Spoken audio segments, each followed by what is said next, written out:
Hello guys, in this video we will be discussing about the lectin pathway. Before watching this video, I would recommend you all to watch my previous video on the classical pathway because lectin pathway and classical pathway has many similarities. So this lectin pathway is antibody independent complement pathway. It do not require antigen antibody complex to start the pathway. It requires the component which are necessary in the lectin pathway is lectin. What are lectin? They are oligomeric carbohydrate binding proteins characterized by the presence of a carbohydrate recognition domain that is highly specific for sugar. So basically what it's trying to say, when a pathogen enters our body, the pathogen has glycoprotein on its plasma membrane. Now what happens, the lectin will recognize this sugar part and it will go and bind to it.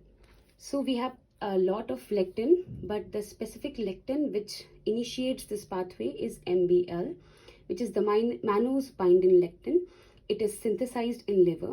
So upon having an infection, the MBL recognizes mannose residues on the plasma membrane of the pathogen and it activates a protease which is known as MASP, which is MBL associated serine protease.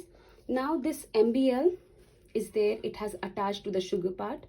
MASP will come and attach to the MBL part and they will form a C1-like complex, same as in classical pathway. And this C1-like complex will then activate C2 and C4.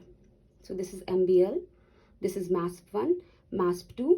When MBL go and combine with the sugar part of the pathogen, MASP1 will come and MASP2 will come and it will form a activated complex which is known as C1-like complex. Now here, the MASP1 is analogous to C1R as in classical pathway. C1R was there in classical pathway, remember? And MASP2 is analogous to C1S of the classical pathway. Now let's begin with the pathway.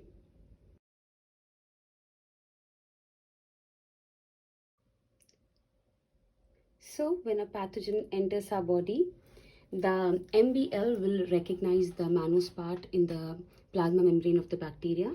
MASP1 will come, MASP2 will come and it will form C1-like complex. This C1-like complex will be cleaving C2 into C2b and C2a. It will be cleaving C4 into C4a and C4b. As we know from previous videos, except for C2, every other complement proteins activated and larger part are the B part. So here the activated part of C2, which is C2A, and activated part of the C4, which is C4B, will combine and form C4B2A, which is the C3 convertase. As the name suggests, it will be cleaving C3 into C3A and C3B. This activated and larger form, which is C3B, will go and combine with the C3 convertase and it will form C5 convertase, which is C4B2A 3B.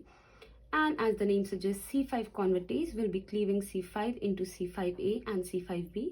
The activated form, which is the C5B, will then combine with C6, C7, C8 and C9, hence forming the MAC, which is membrane attacking complex. This membrane attacking complex will be forming a pore in the plasma membrane of the pathogen and the content will leak out, hence causing the cell lysis.